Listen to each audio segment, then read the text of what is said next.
5 seconds. Start. उप सभापति महोदय, आज का दिन केवल भारतवर्ष के लिए ही नहीं बल्कि सभी देशों के लिए एक बहुत ही शुभ दिन मानना चाहिए, क्योंकि आज ही के दिन महात्मा गांधी जी ने जन्म लिया था और यह हमारे देश का सौभाग्य था कि उनका जन्म इस देश में हुआ। विराम।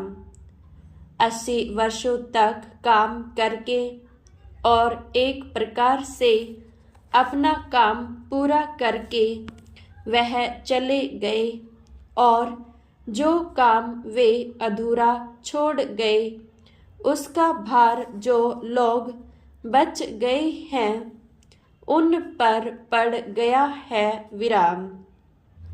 आप जानते हैं कि महात्मा जी ने अपने जीवन में जितने काम किए वह सब एक सिद्धांत के अधीन और एक सिद्धांत के अनुसार थे। विराम। उनका कार्यक्रम जब तब समय के अनुसार बदलता था और बदल सकता था, पर वह जो भी कार्यक्रम बनाते थे अपने सिद्धांतों के अनुसार ही बनाते थे। विराम।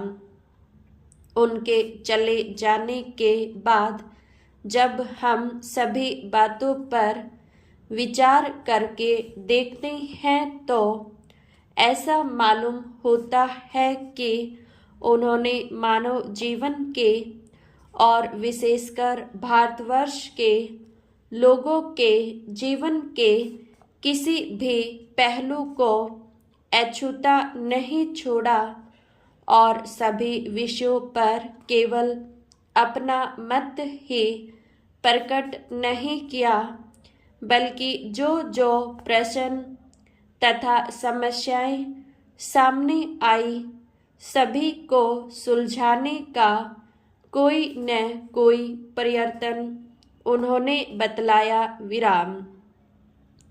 उस समय देश स्वाधीन नहीं था, इसलिए उनका ध्यान बहुत करके स्वाधीनता प्राप्ति की ओर गया और उसमें उनका समय भी बहुत लगा। विराम।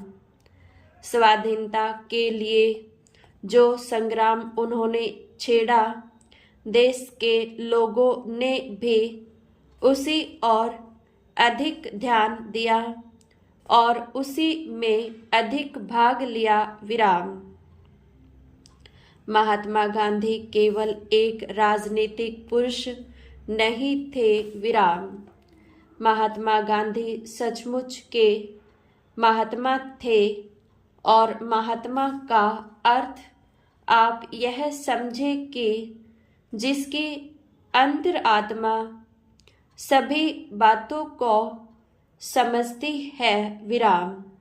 जीवन के किसी एक बात को लेकर नहीं बल्कि जो व्यक्ति सभी बातों का हल बताता है और अपने जीवन में उसको कार्य रूप में परिणित करके दिखलाता है वही महात्मा होता है। विराम।